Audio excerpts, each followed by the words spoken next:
हाँ, तो मैंने आपको एक चीज़ बताई थी ना अभी जो हम डिस्कस कर रहे थे, क्या जैसे सेमिनार्स कंडक्ट करते हैं, सो वहाँ पे क्या हुआ, सेमिनार्स कंडक्ट करने के केस में मैंने चेयर्स का ऑर्डर दे दिया। उस पर्सन ने कहा कि कब चाहिए, मैंने कहा कि देखो भाई सुबह मॉर्निंग में 11 AM मेरा सेमिनार है, आप 10:30 तक डिलीवर कर देना। उन्होंने कहा सर बेफिक्र रहो, हर हर शॉपकीपर ऐसे ही कहता है ना, हर डीलर ऐसे कहता है, अरे मुझ पे छोड़ दो, आपका काम मेरा काम है, मतलब ऐसे करेंगे जैसे मुझसे ज़्यादा टेंशन तो उसको है बेचारे को। ठीक है, सो ठीक है जो भी है, अभी उन्होंने 10:30 का मुझसे प्रॉमिस कर लिया, सब कुछ बात होगी। 10:45 होगी, मैंने कॉल करी, कॉल ही ना पिक करे, फिर मैंने कॉल करी, फिर कॉल पिक ना करे। 11 AM हो गए, सारे स्टूडेंट्स रेडी, मेरे पास सीटिंग अरेंजमेंट नहीं, सारे स्टूडेंट्स वहाँ पे खड़े हैं, कह रहे कि सर क्या हो रहा है, ये हम बैठे हैं काम। मैंने कहा कि अभी चेयर्स ही नहीं आई हैं। सोचो मेरी कितना लॉस होगा मुझे, बहुत ज़्यादा ना। मॉनेटरी लॉस वो भी हो सकता है, ठीक है, सेमिनार में मोस्टली फ्री ऑफ कॉस्ट कर रहे हैं जैसे भी है, तो उसमें ठीक है। उसके अलावा हो सकता है मैंने किसी स्पेशल गेस्ट को बुलाया था, या मैंने कुछ और अरेंजमेंट कर रखे थे, अभी वो सेमिनार मुझे कैंसिल करना पड़ गया, वो सब लॉस हो गया। या आपसे मैंने फीस ली थी, तो वो फीस मैंने ली, अभी आप मुझसे रिफंड मांग रहे हैं, मेरा लॉस हो गया। प्लस मेरी रेपुटेशन का फर्क आया, मेरी गुडविल पे बात आ गई। आप नेक्स्ट टाइम जब मैं सेमिनार करूंगा ना, आप कहेंगे अरे सर बुलाते हैं, वहाँ पे सीट्स तो होती नहीं, चेयर्स का अरेंजमेंट नहीं होता, क्या सेमिनार करेंगे, प्रॉब्लम आ गई। सो आप सामने उस पर्सन के डिलीवरी ना करने के कारण, गुड्स डिलीवर ना करने के कारण मेरा बहुत बड़ा नुकसान हो गया।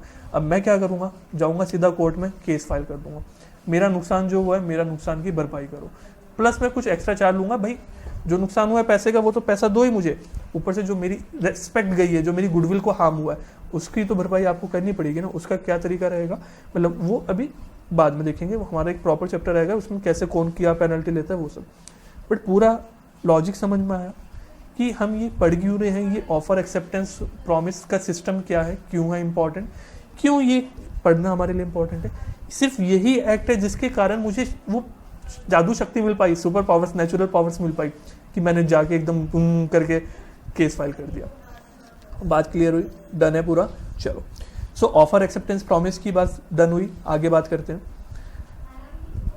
अभी पता है, मैंने अभी तो आपको कह दिया कि प्रॉमिस पे केस फाइल कर देंगे, लेकिन अभी और भी बहुत कुछ चेक करना बाकी है, अभी भी मैं केस फाइल नहीं कर सकता। प्रॉमिस के बाद मुझे एक चीज़ देखनी जरूरी है, consideration for each other. Sir ये क्या चीज़ है कंसीडरेशन फॉर ईच अदर? सबसे पहले बात आती है कंसीडरेशन। कंसीडरेशन क्या है? हर एक चीज़ को जो अभी मैं बता रहा हूँ लीगल लैंग्वेज से हम पढ़ेंगे, उसमें पूरा टाइम देंगे, ठीक है।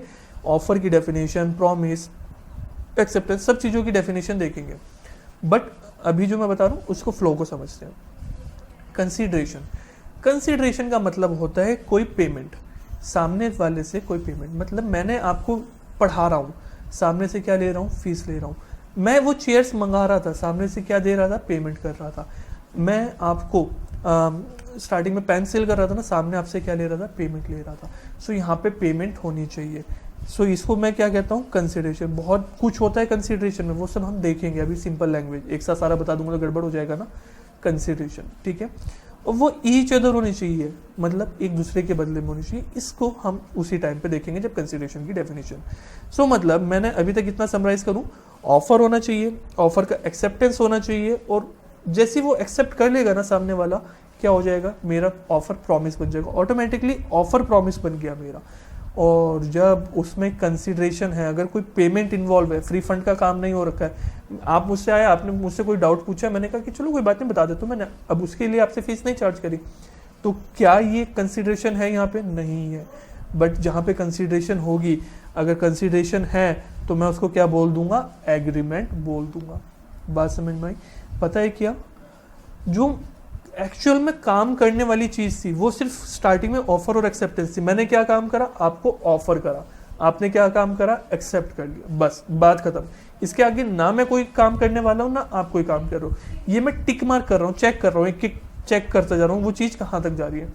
जब तक वो आखिरी तक नहीं पहुंच जाती ना, वैलिड कॉन्ट्रैक्ट तक, तब तक मैं कोर्ट में केस नहीं फाइल कर सकता हूँ। मतलब पहली चीज, अगर कंसिडरेशन नहीं है, फ्री फंड का काम है, तो मैं केस फाइल नहीं कर सकता हूँ। लाइक मैंने आपको कह दिया कि ठीक है ऐसा करना, मुझसे ना एग्जाम से पहले क्वेश्चन पूछ लेना, जो आपको डाउट है वो मुझसे पूछ लेना, मैं ऐसे ही बता दूंगा, कोई फीस नहीं ले रहा हूँ। बाई चांस मैं बता नहीं पाया, आपने मेरे अगेंस्ट केस फाइल कर दिया कि सर ने कहा था आंसर बता देंगे, इन्होंने नहीं बताया, अब इनके अगेंस्ट केस फाइल करो, मेरा एक पेपर का नुकसान हो गया, मैं अच्छा पेपर नहीं गया, इनसे 2-3 लाख रुपए का केस फाइल कर दो, तो ऐसा नहीं होगा।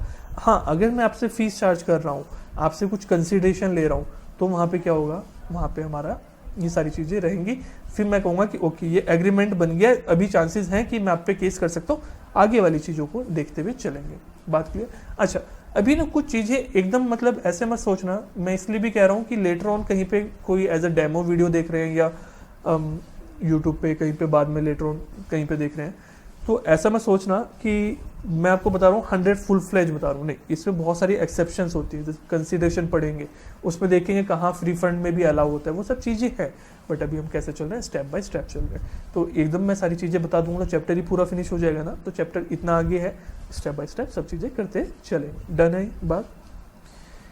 ओके, ऑफर हो गया, एक्सेप्टेंस हो गया, उसका प्रॉमिस अपने आप बन गया, और उसमें मैंने देखा कंसिडरेशन है या नहीं है तो मैंने उसको क्या कह दिया, एग्रीमेंट बन गया। अब एग्रीमेंट के बाद मुझे चीज़ देखनी है, क्या वो एनफोर्सिएबल बाय लॉ है। एनफोर्सिएबल बाय लॉ का मतलब होता है लॉ उसकी परमिशन देता है या नहीं देता। क्या हुआ, एक एग्जांपल लेते हैं। मैंने आपको ऑफर करा, मैं आपको ना ड्रग्स सेल कर दूंगा। सर टीचर हो के कैसी बात करो, अरे चलता है, साइड बिजनेस है थोड़ा सा। मैंने आपको कह दिया कि मैं आपको ड्रग्स सेल करूंगा, आपने कहा सर दे दो ना। मैंने कहा देखो भाई उसके लिए 10,000 रुपये लगेंगे, आपने कहा कोई बात नहीं सर ले लो।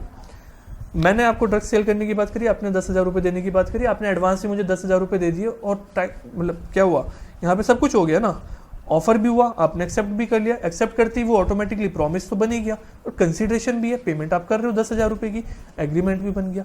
तो मैं क्या, अब कल को मैं आपको ड्रग्स डिलीवर नहीं कर रहा हूँ, आप कोर्ट में जाके केस कर दोगे क्या मेरे अगेंस्ट? करोगे? क्या कहोगे कोर्ट में, अरे जैसा जब सा इन्होंने ना मुझसे पैसे लिए थे और बदले में ड्रग्स दे रहे थे, मुझे दे ही नहीं रहे। देखो कोर्ट क्या करेगा, पहले आपको अंदर कर देगा, फिर मुझे अंदर कर देगा, और कॉन्ट्रैक्ट तो गया एक तरफ। बात समझ में आई? सो केस ना तो आप जाओगे अगर वो लॉ उसकी परमिशन ही नहीं दे रहा है, और ना ही आप जा सकते हो, दोनों में फर्क है। जाओगे नहीं जाओगे वो अलग बात है, जा भी नहीं सकते हो, लॉ मना कर रहा है भाई उल्टे सीधे काम कर रहे हो तो मेरे पास आना भी मत केस लेके, लॉ ऐसा कह रहा है। बात क्लियर? सो यहाँ पे क्या है, एनफोर्सेबल बाय लॉ होना बहुत ज़्यादा इंपॉर्टेंट मैटर रखता है। डन। जब एनफोर्सेबल बाय लॉ हो जाएगा, जब मैं कहूँगा कि वो एनफोर्सेबल है, पूरी तरह से वैलिड है, लॉ उसकी परमिशन देता है, उसके बाद में मैं उसको क्या कहूँगा, वैलिड कॉन्ट्रैक्ट बोलूँगा। तब मैं क्या बोलूँगा उसको, वैलिड कॉन्ट्रैक्ट। डन है ये वाली बात? जब वैलिड कॉन्ट्रैक्ट होगा तब जाके मैं कोर्ट में केस फाइल कर पाऊंगा, इससे पहले मैं केस फाइल नहीं कर सकता। सर अब कब नहीं कर सकते, एक बार देखें यहाँ तक का। मैंने ऑफर करा पेन बेचने का, आपने मना कर दी, क्या केस फाइल होगा? नहीं भाई, ऑफर ही मना कर दिया आपने, एक्सेप्ट ही नहीं करा। एक्सेप्ट ही नहीं करा तो आगे के तो सपने देखने की कोई बात ही नहीं आई ना, फिर तो प्रॉमिस बना ही नहीं ना। तो फिर जब प्रॉमिस बना ही नहीं है तो फिर तो कोई दिक्कत ही नहीं है। आपने हाँ करी है, प्रॉमिस बन गया, क्या उसके बाद कंसिडरेशन नहीं है वहाँ पे? अगर फ्री फंड की बात है तो भी केस फाइल नहीं होगा। क्यों? कंसिडरेशन नहीं है तो वो एग्रीमेंट नहीं बना। एग्रीमेंट के बाद मैंने देखा क्या वो लॉ के एनफोर्सेबल है या नहीं, आपने कहा नहीं है, तो भी नहीं बनेगा, क्योंकि एनफोर्सेबल होना जरूरी है। सो एक चीज़, अगर मुझे केस फाइल करना है, केस फाइल करने के लिए मुझे ये यहाँ से यहाँ, यहाँ से यहाँ, यहाँ से यहाँ, यहाँ से यहाँ और यहाँ ऐसे मूव करते हुए आना पड़ेगा, हर चीज़ को वेरीफाई करते हुए आना रहेगा। जब वो वैलिड कॉन्ट्रैक्ट बन जाएगा तभी मैं आपके अगेंस्ट में या हम जो भी पर्सन कर रहे हैं वो केस फाइल कर सकता है। डन है? इतनी बात क्लियर है? अभी इतना ही रखते हैं, ठीक है। नेक्स्ट वीडियो में मैं आपको आगे का बताऊंगा। इस वाली वीडियो को इतना ही रखते हैं। इसको आप क्या करना, नोट डाउन करके रख लेना पहले, एज इट इज़ करना है, इसमें कोई बड़ी वो चीज़ नहीं है। तो वीडियो पॉज करके नोट डाउन कर लो। अगर एप्लीकेशन पे हो तो आपको डॉक्यूमेंट अपलोड कर दूंगा मैं, सो वहाँ से डाउनलोड कर लेना, ठीक है। चलिए बाय बाय, टेक केयर, अच्छे से पढ़ते रहना।